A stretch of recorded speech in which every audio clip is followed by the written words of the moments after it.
আসসালামু আলাইকুম রহমতুল্লাহি ওবরকাতুহু। সম্মানিত দর্শক, বাংলাদেশের দুটো সাম্প্রতিক ঘটনা, একটি ঘটেছে আরেকটি ঘটতে চলেছে। আমি যখন এই ভিডিওটি করছি তখনও পর্যন্ত দ্বিতীয় ঘটনাটা ঘটেনি, কিন্তু ঘটতে চলেছে। প্রথম ঘটনা হলো যে বাংলাদেশের রাজনৈতিক দল, সংসদের প্রধান বিরোধী দল জামাত ইসলামী, তাদের সহযোগী এনসিপি এবং অন্যান্য সমমনা রাজনৈতিক দল, তার মধ্যে কর্নেল ওলি সাহেবের যে এলডিপি আছে, তারা সচিবালয় ঘেরাও করতে গিয়েছিলেন। সত্যিকার অর্থে তারা কি নিয়ে যে আসলে সচিবালয় ঘেরাও করতে গিয়েছেন, তাদের দাবি দেওয়া কি, সেই বিষয়গুলোর চাইতে স্বয়ং জামাতের আমির কর্নেল ওলি এবং তাদের দলের অন্যান্য শীর্ষ নেতৃবৃন্দ ইনক্লুডিং নাহিদ ইসলাম সহ তারা যেভাবে সচিবালয়ে ঢোকার চেষ্টা করেছেন, ঘেরাও করার চেষ্টা করেছেন, এটি নজিরবিহীন ঘটনা। সংসদের যিনি বিরোধী দলীয় নেতা থাকেন, প্রধান বিরোধী দলীয় নেতা থাকেন, তিনি পূর্ণ মন্ত্রীর মর্যাদার সম্পন্ন ব্যক্তিত্ব। অন্যদিকে যারা এমপি থাকেন, সংসদ সদস্য থাকেন, আবার চিফ হুইপ হিসেবে দায়িত্ব পালন করতে থাকেন, তাদেরও একটা রাষ্ট্রীয় প্রোটোকল রয়েছে, সম্ভবত প্রতিমন্ত্রী পদমর্যাদার। তো সেক্ষেত্রে যারা এমপি, হুইপ, বিরোধী দলীয় নেতা, তারা সংসদে বৈধভাবে যে কোনো সময়, মানে সংসদে না, মানে সচিবালয় সেক্রেটারিয়েটে তারা সেখানে ঢুকে যেতে পারে, দে হ্যাভ দ্য রাইট। তো সেক্ষেত্রে 400-500 লোক নিয়ে তারা সচিবালয় ঘেরাও করে তাদের দাবি দেওয়া যে পেশ করেছেন, এটা নজিরবিহীন একটি ঘটনা। বাংলাদেশে এভাবে ইতিপূর্বে যে কটা সংসদ হয়েছে, সেখানে সংসদ যারা নেতৃবৃন্দ রয়েছেন তারা স্বয়ং মাঠে উপস্থিত থেকে এভাবে সচিবালয় ঘেরাও করেছেন, ওটা আমাদের জানা নেই। এই গেল এক। বেগম খালেদা জিয়া বা শেখ হাসিনা বিভিন্ন সময়টিতে এরশাদ জামানাতে সচিবালয় ঘেরাও করার চেষ্টা করেছেন এবং সেখানে সচিবালয়ের ধারে কাছে তারা সাধারণত আসেননি, গুলিস্তান পর্যন্ত ওখানে ওই ঘটনাগুলো ঘটেছে। কিন্তু এইবার যেটি হলো, তারা একেবারে সচিবালয়ের গেট পর্যন্ত চলে গেছে এবং যেভাবে নেতাকর্মীরা উত্তেজিত হয়ে ধাক্কাধাক্কি করেছে, পুলিশের সঙ্গে ধাক্কাধাক্কি করেছে, বাকবিতণ্ডা করেছে, এটা দৃষ্টিকটু ছিল, ভীষণ রকম দৃষ্টিকটু ছিল। এবং সেখানে জামাতের একজন সংসদ সদস্য তরুণ এবং যাকে অনেকটা বিপ্লবী মনে করা হয়, ধরে নেওয়া হয় যে আগামী দিনে জামাতের সেক্রেটারি জেনারেল অথবা সভাপতি, এ দুটো পদে খুব দ্রুত যার উত্থান ঘটবে এবং জামাতের মধ্যে যাকে বিকল্প শক্তি বা আইকন হিসেবে মনে করা হয়, এবং জামাতের যত তরুণ নেতৃত্ব রয়েছে তারা এই আমার যে গ্রামের বাড়ি তার পাশে সংসদীয় নির্বাচনী এলাকা বাউফল, সেখান থেকে যিনি নির্বাচিত হয়েছেন ডক্টর মাসুদ, তিনি জামাতের মধ্যে অত্যন্ত জনপ্রিয়। তার আবেগপ্রবণ ভাষার কারণে, বক্তব্য দেন চমৎকার।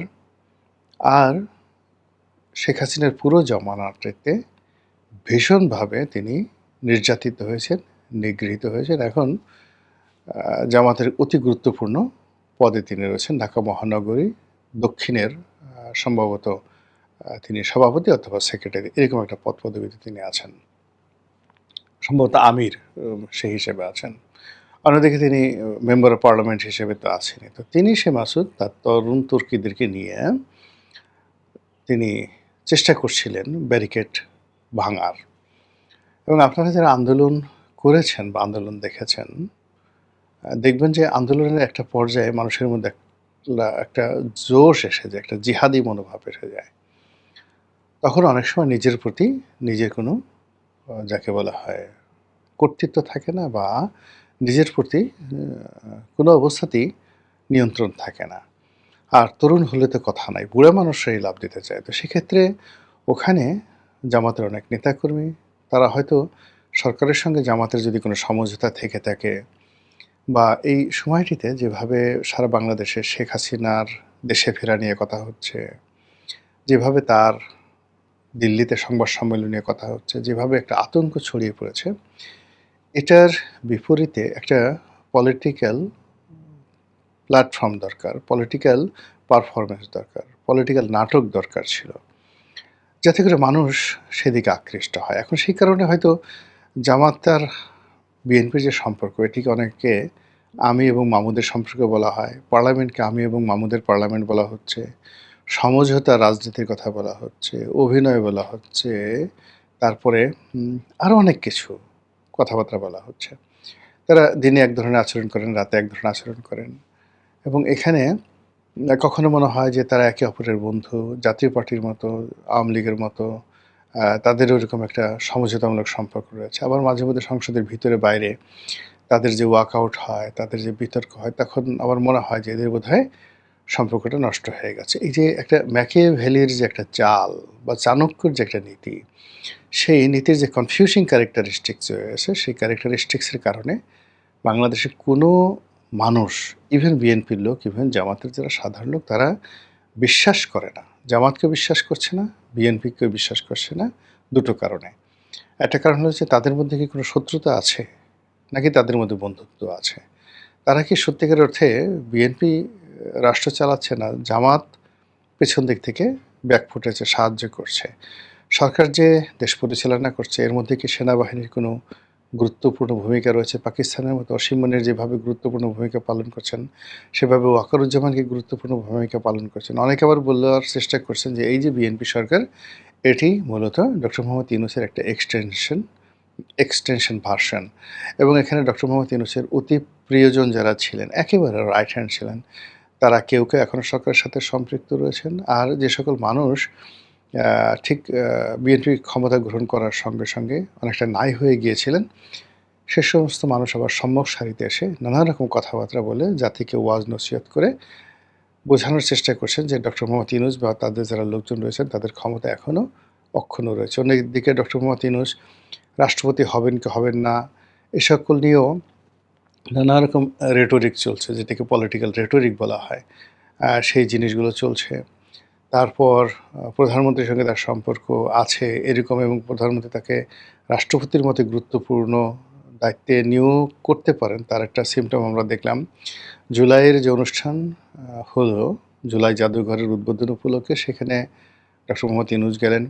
তিনি দর্শক সারিতে গিয়ে বসেছিলেন প্রধানমন্ত্রী মেয়ের পাশে। সেখান থেকে তিনি তাকে মঞ্চে উঠালেন। নজিরবিহীনভাবে নিজে যেরকম একটা চেয়ারে বসেছিলেন, ওইরকম একটা চেয়ারে তাকে বসতে দিলেন। এটা নিয়ে নানা রকম কানাঘোষা হচ্ছে। তো সেই কানাঘুষার প্রেক্ষিতে কী হলো, সরকারের যে একটা ন্যাশনাল ক্যারেক্টারিস্টিক্স যাদের কাছে গড়ে উঠবে যে এটা একটা বিএনপি সরকার, সকল সিদ্ধান্ত তারা নেয়, তারা তাদের যে নীতি এবং আদর্শ, জাতীয়তাবাদী আদর্শ, এবং তাদের যে পোর্টফোলিও এবং তাদের একটা মাস্টার প্ল্যান, তারা যেভাবে এগোবে সেই প্ল্যানগুলো আসলে বোঝা যাচ্ছে না। গত ৬ মাসে আমরা বুঝতে পারছি না।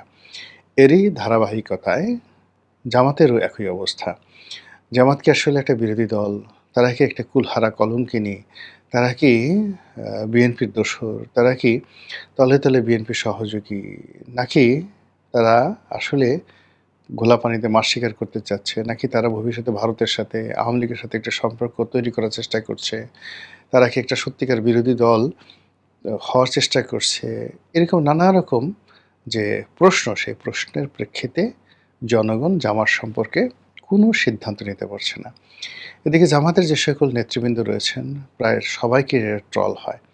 জামাতের সেই হামিদুর রহমান আজাদ বলেন, গোলাম পরোয়ার বলেন, ডক্টর শফিক বলেন, জামাতের সভাপতি, মানে এই মানুষগুলোর সম্পর্কে, ইভেন আওয়ামী লীগ আমলে তাদের সম্পর্কে যে মানুষের রেসপেক্ট ছিল, তাদের যে সম্মান ছিল, তাদের যে ডিগনিটি ছিল, তাদের যে আইডেন্টিটি ছিল, এগুলো এখন নানা রকম ট্রলের মাধ্যমে জনগণ আজে বাজে কথা বলে তাদেরকে গালাগালি করে তাদের ১৪ গোষ্ঠী উদ্ধার করছে। এবং এমনকি যে মানুষগুলো জামাতের সর্বজন শ্রদ্ধেয় ছিলেন, যেমন মতিউর রহমান নিজামী, তারপর কাদের মোল্লা, এরপর দেলোয়ার হোসেন সাঈদী, এখন টিএসসিতে এই যারা যুদ্ধাপরাধীদের, মানে যুদ্ধাপরাধের দায়ে যাদেরকে ফাঁসিতে চড়ানো হয়েছে, তাদের অনেক সম্পর্কে মানুষের একটা সিম্প্যাথি ছিল। ঠিক সেই সিম্প্যাথির জায়গাগুলোতে এখন তুচ্ছ, তাচ্ছিল্য, অপমান এবং নানা রকম যাকে বলা হয় বিভিন্ন ছাত্র সংগঠনগুলো তাদের পোস্টার টানিয়ে যে অশালীন, অশ্রাব্য কথাবার্তা বলছে, কর্মকাণ্ড করছে, এতে করে আসলে জামাতের যারা লোকজন তারা অসহায় হয়ে পড়েছে এবং প্রত্যেকটা লোকেরই একটা নিকনেম হয়ে গেছে। যেমন জামাতের আমিরের বা সভাপতির একটা নাম হয়ে গেছে অমুক। এরকম নানা রকম বক্তব্য। তারপরে শফিক, ডক্টর শফিক তারও নাম হয়ে গেছে, গোলাম পারোয়ারও নাম হয়ে গেছে। সবাই আলাদা, আলাদা খুব বাজে, বাজে নাম দিয়ে লোকজন বিভিন্নভাবে ট্রল করছে এবং এর প্রেক্ষিতে জামাতের সভাপতি নিজে বলছেন যে, "আমাকে যে লোকজন গালাগালি করে, এতে করে আমার অনেক গুনাহ মাফ হয়ে যায়। আমার যে কিছু গুনাহ আছে, সেই গুনাহ এদের গালাগালির কারণে মাফ হয়ে যায়।" তো সেই জামাত সেখানে গেছে সচিবালয় ঘেরাও করার জন্য। এটা কি অভিনয় না সত্যিকার অর্থে ঘেরাও? কী কারণে গেছেন আমরা বুঝতে পারি না। কিন্তু ওখানে যে দৃশ্যের তৈরি হয়েছে, সেটা সারা দেশকে একটা বিতর্কের মধ্যে ফেলে দিয়েছে। সেখানে একজন সংসদ সদস্য ডক্টর মাসুদ, তাকে রীতিমতো জামাতের আমির মানে যেভাবে স্পর্শ করেছেন, মনে হচ্ছে যে তিনি গলা ধাক্কা দিয়েছেন বা তার গালের উপর কষিয়ে জোরে, জোরে চড় মেরেছেন প্রকাশ্যে।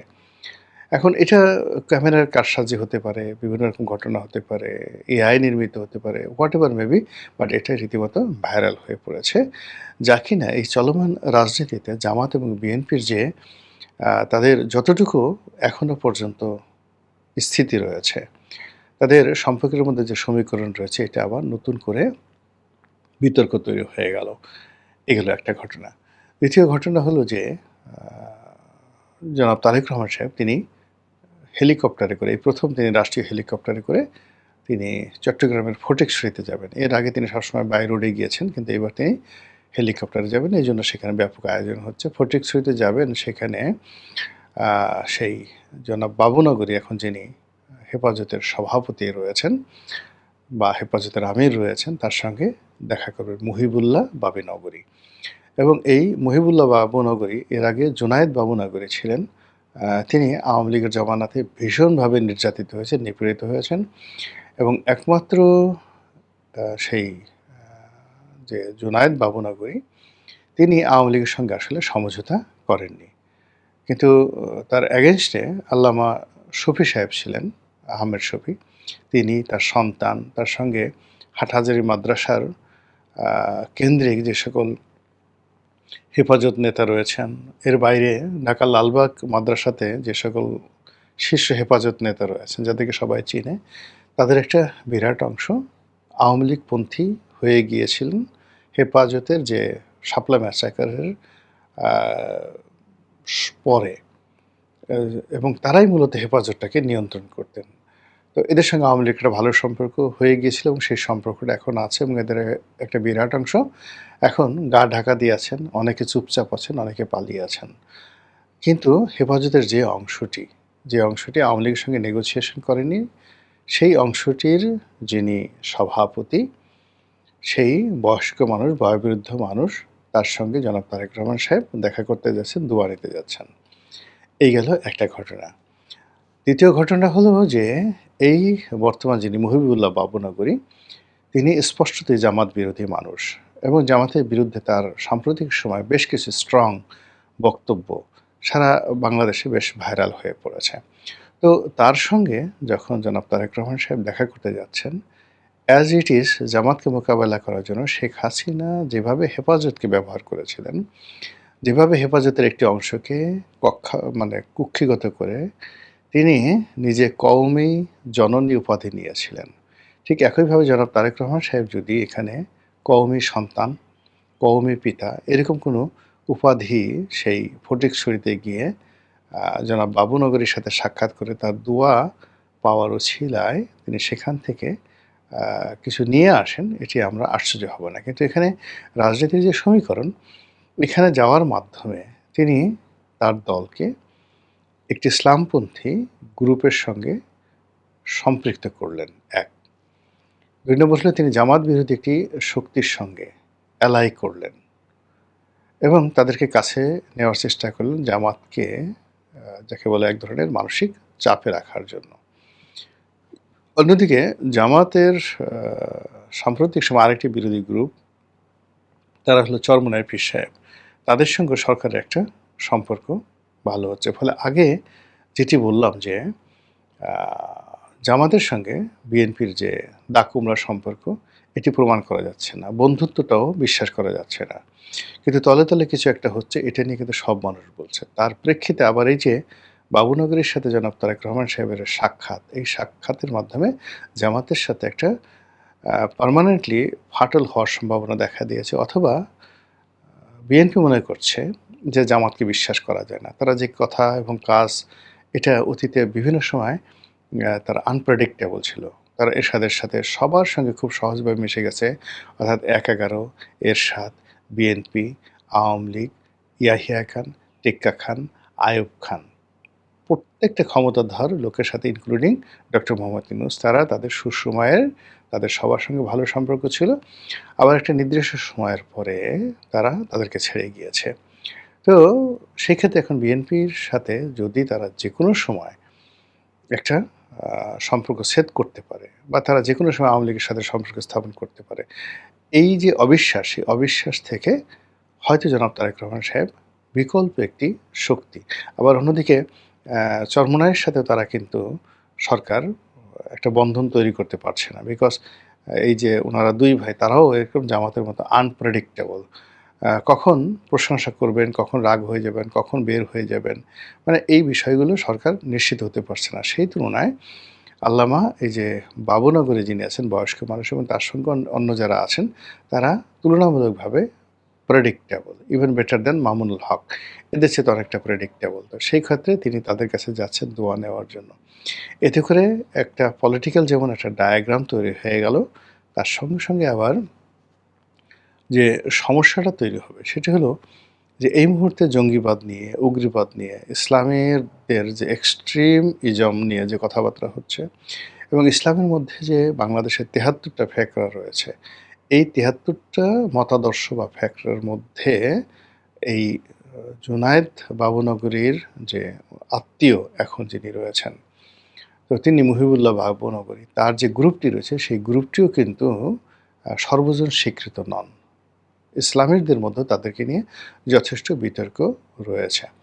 ফলে তারেক রহমান সাহেব যখন এই ভদ্রলোকের সঙ্গে খাতির করবেন বা তাদের সাথে একটা রিলেশনশিপ গড়ে তোলার চেষ্টা করবেন, তখন তাদের এগেইনস্টে বাকি যে ৭২টা ফ্যাক্টর রয়েছে, অন্য যে ৭২টি গ্রুপ রয়েছে, তারা কিন্তু সরকারের বিরোধী হয়ে যাবে।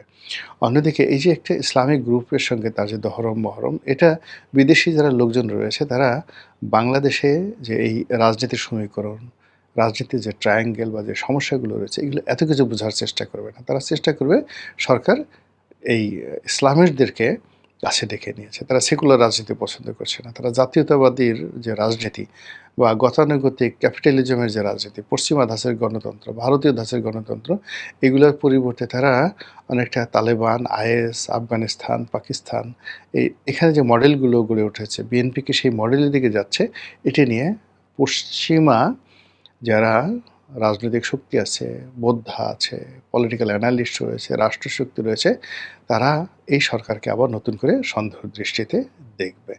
ফলে উনার এই যে চট্টগ্রাম ভ্রমণ এবং একই সঙ্গে ডক্টর শফিকুর রহমান জামাতের সভাপতি, তার যে সচিবালয় ঘেরাও, এটা বাংলাদেশের এই সাম্প্রতিক সময়ের যে রাজনীতির এটা যে কোর্স অফ অ্যাকশন, এটা সম্ভবত খুব দ্রুত পরিবর্তন করে দিয়ে যাচ্ছে। মহান আল্লাহ আমাদের সবাইকে হেদায়েত দান করুন এবং হেফাজত করুন। আসসালামু আলাইকুম ওয়া রাহমাতুল্লাহি ওয়া বারাকাতুহু।